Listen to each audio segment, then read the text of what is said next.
Olá, eu sou a Thaíse Fernandes, nutricionista, formada pela Pontifícia Universidade Católica do Rio Grande do Sul, PUC-RS, desde 2007. Servidora municipal de Porto Alegre, vinculada à Secretaria Municipal de Saúde desde 2018. Atuo no Ambulatório de Especialidade Santa Marta e equipe EMULTI, vinculada à Clínica da Família Santa Marta. Minha carga horária corresponde a 40 horas semanais, divididas entre esses serviços. Agradeço o convite e espero que a minha contribuição seja de grande valia.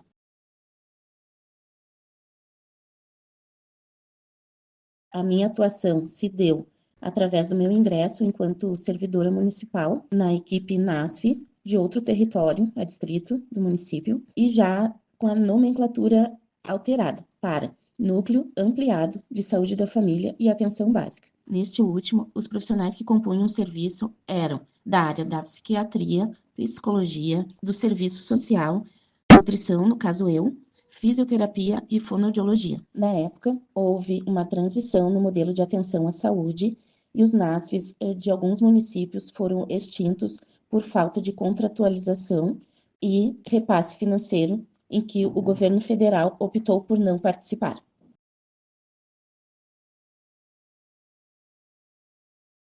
A minha motivação vem do desejo de ser trabalhadora do SUS e atuar em saúde coletiva. Logo busquei a qualificação através da residência integrada em saúde pela Escola de Saúde Pública para que contribuísse com a minha formação e atuação enquanto trabalhadora do SUS.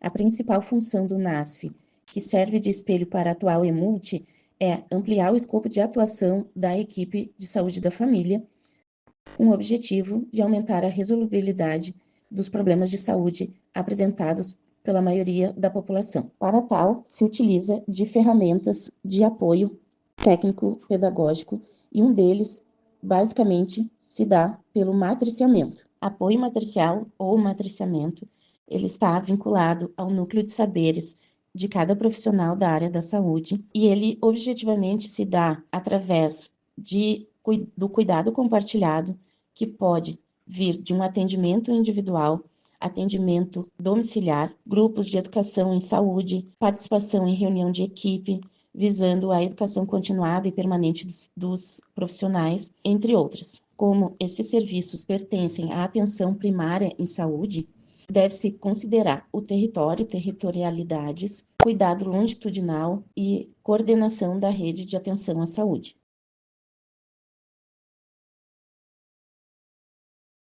Relatando um pouquinho da minha prática enquanto nutricionista do NASF, nós cumpríamos uma agenda de deslocamento até as unidades de saúde das quais nós éramos responsáveis para realizar discussão de caso, daqueles casos em que a equipe elegia como mais complexo e de difícil manejo, para que nós pudéssemos dar esse respaldo, essa retaguarda na resolução do caso. Além da troca com os profissionais, através da discussão de caso, eu participava de grupos de educação em saúde, tais como grupo de gestantes e de hipertensos e diabéticos, grupo de alimentação saudável, também realizava visita domiciliar e contribuía para a educação permanente da equipe. Trazendo um pouco da minha rotina de trabalho, em que eu dedicava 40 horas semanais às atividades do NASF, isso por si só já me colocava em contato com diferentes pessoas, sejam elas usuários do serviço de saúde ou os profissionais de saúde. As reuniões eram incontáveis, e os atendimentos individuais ou em grupo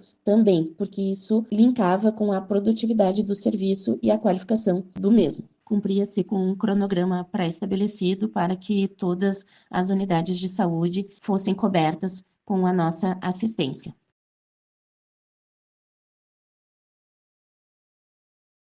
Acredito que os desafios de realizar-se um trabalho interdisciplinar em equipe, multiprofissional, advêm da formação acadêmica dos profissionais em saúde, do modelo de atenção biomédico, da fragmentação do cuidado, que se opõe à proposta da clínica ampliada.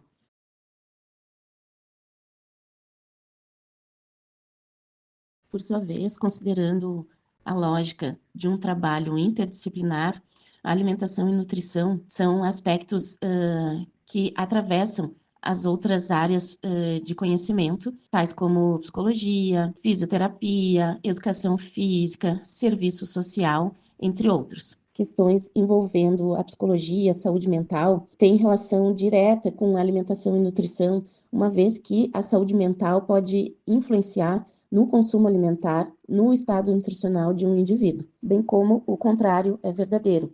Exemplo, o estado nutricional pode impactar na saúde mental de um sujeito. Seguindo com os exemplos, a nutrição faz interface com o serviço social no que diz respeito ao acesso aos programas assistenciais, sejam eles de transferência de renda, o mais conhecido programa Bolsa Família, que impacta diretamente na aquisição de alimentos e na autonomia do sujeito, especialmente quando se trata de mulheres que chefiam famílias. E correlacionando com a área da fisioterapia, o estado nutricional pode impactar positivamente ou negativamente no desfecho desse processo.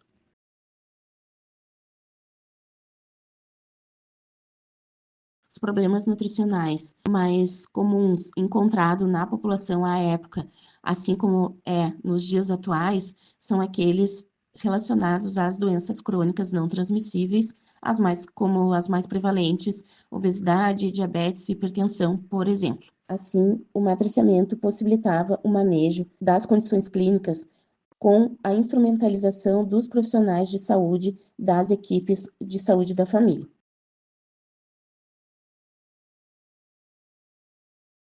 Quando se trabalha na atenção primária, se faz diagnóstico do território assistido. Com certeza há diferença entre as zonas rurais e urbanas, assim como de comunidades específicas, exemplo, indígenas, quilombolas, sejam eles de zonas rurais ou urbanas, comunidades periféricas ou de áreas mais centrais, mas os problemas em saúde, as demandas em nutrição, depende muito do território. Depende do acesso, da cultura, daquela comunidade, depende também da economia do local, do acesso aos alimentos, da qualidade dos alimentos disponibilizados naquele território. Hoje fala-se em desertos alimentares, que são aqueles territórios onde o acesso aos alimentos in natura é restrito, em detrimento ao acesso a alimentos ultraprocessados, que são os grandes responsáveis pelo adoecimento e agravo de doenças crônicas em especial.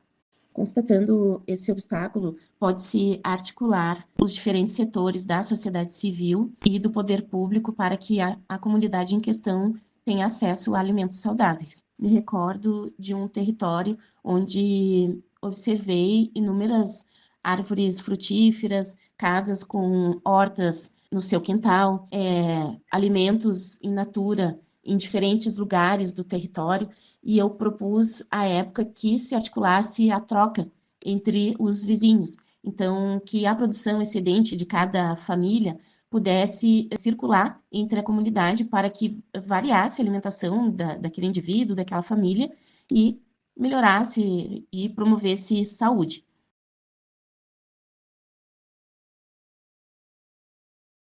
As ações de educação alimentar e nutricional aconteciam nas unidades de saúde e nas escolas pertencentes ao território assistido.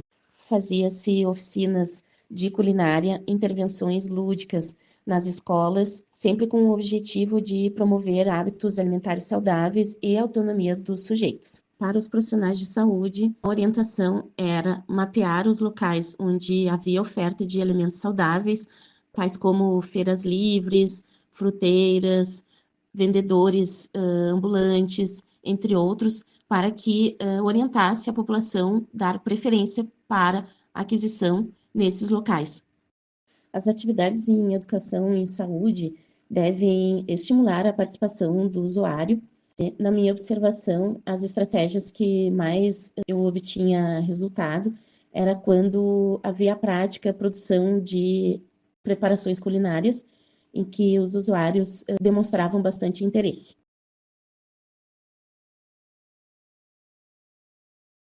Sobre o cuidado a pessoas com doenças crônicas, especialmente essas como diabetes, hipertensão, obesidade, o próprio Ministério da Saúde elaborou linhas de cuidados. Há protocolos que advêm dessas orientações iniciais, já amplamente difundidos nos serviços de atenção primária à saúde e de fácil acesso, para que os profissionais façam uso e respaldem a sua conduta. Por mais que essas condições sejam prevalentes na população em que se tem protocolos de assistência e as equipes de atenção básica estejam ali para assistir essas pessoas, esses usuários com essas condições, o nosso principal papel é justamente cuidar da pessoa com diabetes, por exemplo, cuidar da pessoa com a hipertensão, que é diferente de cuidar somente do diabetes, a condição clínica, que a gente conhece o curso da doença, assim como é o da hipertensão, entre outras. Eu acho que esse desafio se dá quando o profissional, a equipe, enxerga o sujeito com a condição clínica que se apresenta. A minha atuação junto com a equipe de atenção básica, atenção primária, nesses casos, era poder instigar e pensar na complexidade, singularidade, particularidade de cada um deles e propor a melhor oferta de cuidado possível. Se tem preconizado para o tratamento de doenças crônicas é o estilo de vida saudável, no qual a alimentação saudável se inclui. E essa discussão ela pode ser feita com todo e qualquer profissional da área da saúde, com a contribuição do profissional nutricionista. Toda proposta e conduta, pensando no tratamento de uma pessoa, pode ter maior ou menor adesão, alguns obstáculos a se enfrentar, algumas barreiras que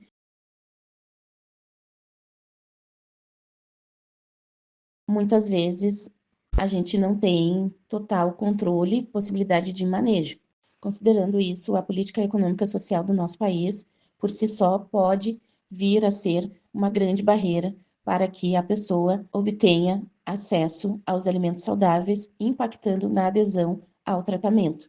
Para além disso, evidentemente, há barreiras que advêm da própria particularidade do indivíduo, e isso vai impactar na adesão às orientações nutricionais.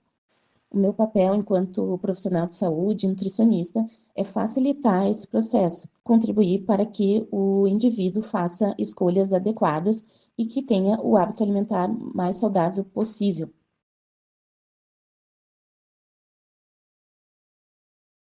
É comum encontrar na prática clínica resistência de usuários para a mudança de hábitos alimentares. Isso envolve uma série de aspectos, tem a ver com esse aprendizado alimentar que vem desde a tenra idade, tem a ver com a cultura, tem a ver com capacidade cognitiva, tem a ver com a aceitação, tem a ver com a abertura, disponibilidade e confiança, vínculo. Então, são diversos fatores, muitas variáveis que podem impactar nessa adesão dos usuários às orientações e ao cuidado. Também a gente considera que o comer é uma atividade prazerosa e assim deve ser.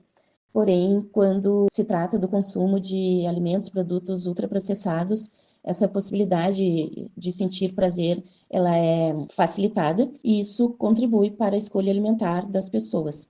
Acredito que uma das formas de enfrentar tais barreiras é justamente a parceria com as equipes das unidades de saúde, estreitando a comunicação, vinculando o usuário e podendo até viabilizar um profissional de referência para que faça essa interlocução com o usuário. Isso facilita esse processo, então, de vínculo, de corresponsabilização, que é importantíssimo na atenção à saúde.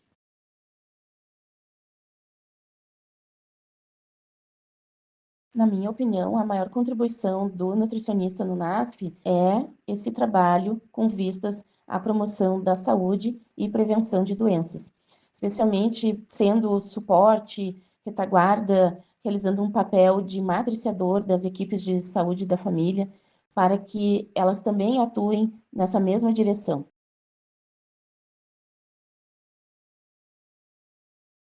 Pensando em melhorias e qualificação para a área da nutrição, que compõe NASFs e hoje atualmente EMULTIs, é poder valorizar a autonomia do profissional enquanto profissional generalista, não expectar que esse profissional será um prescritor apenas e que o trabalho se dá de maneira interdisciplinar, preferencialmente, e em equipe. O que eu tenho de bagagem, de acúmulo da minha experiência profissional e também como cidadã é que tanto a saúde como o acesso aos alimentos fazem parte de uma disputa política em que alguns são favorecidos em detrimento de outros, muitos, e que nem todos terão o mesmo acesso por conta das desigualdades sociais dos marcadores que determinam a saúde, adoecimento e morte da população.